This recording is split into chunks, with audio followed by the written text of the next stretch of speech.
আসসালামু আলাইকুম। Jamie kitchen house থেকে আমি জেমি বলছি। বরাবরের মতোই আজকে আরেকটা ভিডিও নিয়ে আপনাদের সামনে হাজির হলাম। গ্রামীণ পদ্ধতিতে গরুর গোশ রান্না। আমরা গোশ রান্না কিন্তু খুব যত্ন করে রান্না করতে পছন্দ করি, কিংবা যে কোনো রান্না। আজকে আমি এই গোশ রান্নাটা একদম সাদামাটা, আছে না যে খুব নিয়ম কানুন মেনে গোশ রান্না করতে হবে, বিষয়টা এরকম না। ঠিক যেভাবে আমি বাসায় খাই একরকমভাবে আর কি, সেটাই আজকে আপনাদের সামনে ভিডিওর মাধ্যমে দেখালাম। তো আমি এখানে 1.5 কেজির মতো গোশ নিচ্ছি। আমি একদম গোশ হাড় সব মিলেই নিব, সাথে কিছু কলিজার অংশও নিয়েছি। তো আমি হাড় গোশটা খেতে পছন্দ করি, একেবারে সলিড গোশ খুব একটা আমার কাছে ভালো লাগে না। দেখেন আমি এখানে একটু হাড়, গোশ, কলিজা এই মিক্সড করে কিছু গোশ কিনেছি, প্রায় 1.5 কেজি ওজন, কম বেশি হতে পারে। তো আমি এখানে একদম আদা থেতে করে নিব, আচ্ছা না যে একদম খুব বেশি মিহি করব এরকম কিছু না। তো আদা থেতে করে নিব, সাথে রসুনও থেতো করে নিব। আমি যত মশলায় আমার ফ্রিজিং করা থাকুক না কেন, আমি গোশের ক্ষেত্রে এই মশলা বাটাটা একদম টাটকা দিতে পছন্দ করি। ওই যে বললাম গ্রামীণ পদ্ধতিতে গোশটা রান্না করব। তো আমি এইটা বাটার পর এক সাইড করে রাখার পর গোশটা খুব ভালো করে ধুয়ে নেব। গোশ আমরা সচরাচর সবাই জানি খুব বেশি ধোয়ার কিছু নাই, 2 থেকে 3 বার ধুলেই হয়ে যায়। তো আমি সেটাই করব, একটু পরিমাণে বেশি পানি দিয়ে গোশটা সুন্দর করে ধুয়ে নিব। আর গোশটা একদম তাজা এবং ফ্রেশ ছিল।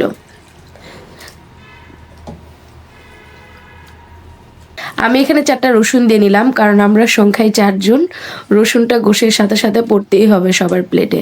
সাদা ফল, কালো ফল আর দারচিনি, 1.5 কেজি গোশে যা লাগে আমি সেটা দিয়েছি। আর ওই যে তাজা রসুন বাটা আর আপনার আদা বাটা দিয়ে নিলাম। গুঁড়ামরিচ গোশ অনুযায়ী পরিমাণ মতো। আমাদের বগুড়ার এদিকে কিন্তু আমরা মরিচ খেতে খুব পছন্দ করি। লবণ, হলুদ। এখন আমি দিয়ে দিব পেঁয়াজ কুচি। পেঁয়াজ আমি এখান থেকে 5 থেকে 6টা নিয়েছি, কারণ আমি একটু ঝোলটা ঘন ঘন রাখবো। বললাম তো গ্রামীণ পদ্ধতিতে একদম সাদামাটা গরুর গোশ রান্না। আর আমি সব রান্নাতেই সরিষার তেল দেই, গরুর গোশেও সরিষার তেল দিলাম। তো আমি এখন শুকনা মরিচ দিয়ে দেবো এর উপরে। গুঁড়া মরিচ দিয়ে দেওয়া হয়ে যাওয়ার পর আমি শুকনা মরিচ গোশে খুবই পছন্দ করি, যে কষাতে কষাতে ভাঙা ভাঙা হবে, এই মরিচটা আমার খেতে খুবই ভালো লাগে। তো এখানে আমি হাই হিটে দিয়ে নিলাম। এখন আমি গোশটাকে যখনই পানিটা ছাড়া শুরু করবে তখন জালটাকে আবার কমাই দিব। দেওয়ার পর এই যে আস্তে আস্তে আমি কষায় নিব। গোশে আমি কখনো ঠান্ডা পানি ইউজ করি না, এটাতেও ঠান্ডা পানি ইউজ করব না। আমি গোশের যেই প্রথমের শুরুর দিকে যে পানিটা, সেই পানিটা কষায় কষায় একদম শুকায় ফেলবো। আর এইটা কিন্তু বোঝা যায় না, ঢাকতে হয়, উঠাইতে হয়, আবার কষাইতে হয়। তা আমি আবার নাড়াচাড়া দেওয়ার পর আবার ঢাকনা দিয়ে ঢেকে নিলাম। পাশে আমি এখানে গরম পানি উঠাই দেবো, কারণ আমি গোশে ঠান্ডা পানি ইউজ করব না। গোশটা খুব সাদামাটাভাবে রান্না হচ্ছে। তো আমি গরম পানিটা ইউজ করি, সেটা আমি কারণটা বলি। আমার মতে মনে হয় আপনি যখন গোশটা গরম জালে কষাবেন, তারপরে হুট করে ঠান্ডা পানি দিলে আমার মনে হয় টেস্টের একটা হেরফের হয়ে যায়। তো এই জন্য গরম পানিটা আপনারা ইউজ করবেন। প্রত্যেকটা ঝোলের তরকারি বা কষানো তরকারিতে গরম পানি ইউজ করবেন, দেখবেন ওই রান্নাগুলোর একটা ব্যাপার, স্বাদ, টেস্ট আলাদা থাকে।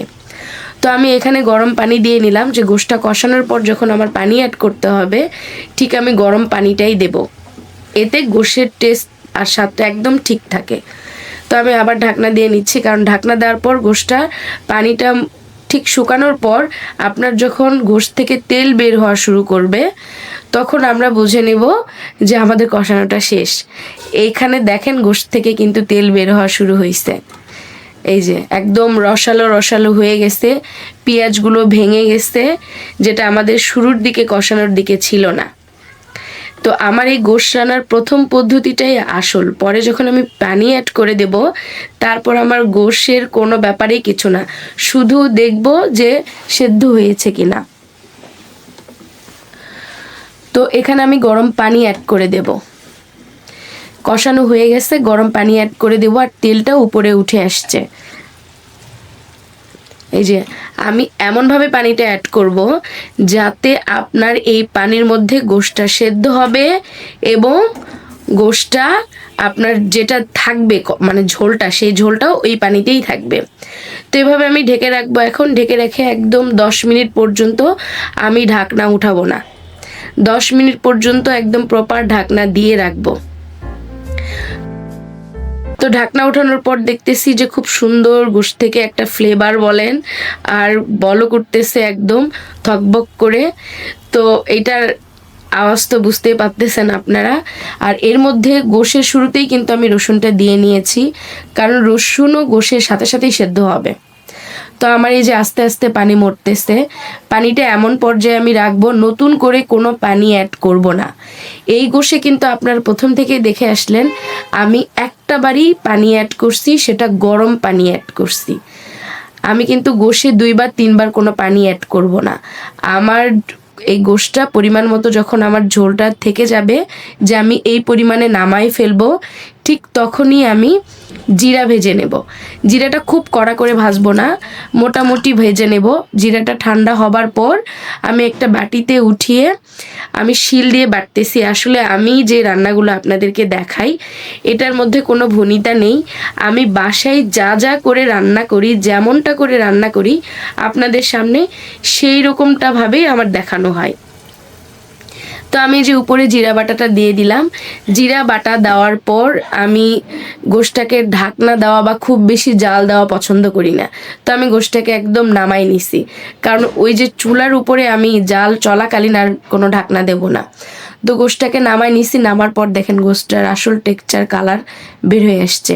রসুনটাও খুব বেশি সফট হয়ে গেছে, একদম এত সুন্দর সেদ্ধ হয়ে যাবে এভাবে গোশ রান্না করলে। আপনারা আমার মতো করে একবার অন্তত পক্ষে গোশ রান্না খেয়ে দেখবেন, আপনারা নেক্সট এভাবেই বারবার খাবেন।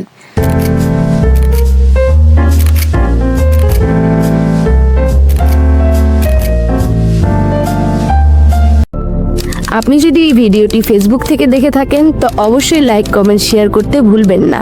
ভিডিওটি ইউটিউব থেকে দেখে থাকলে অবশ্যই আপনার মতামত জানাবেন। আর আমার পরবর্তী রান্নার ভিডিও পেতে অবশ্যই Jamie kitchen house channel subscribe করে রাখুন।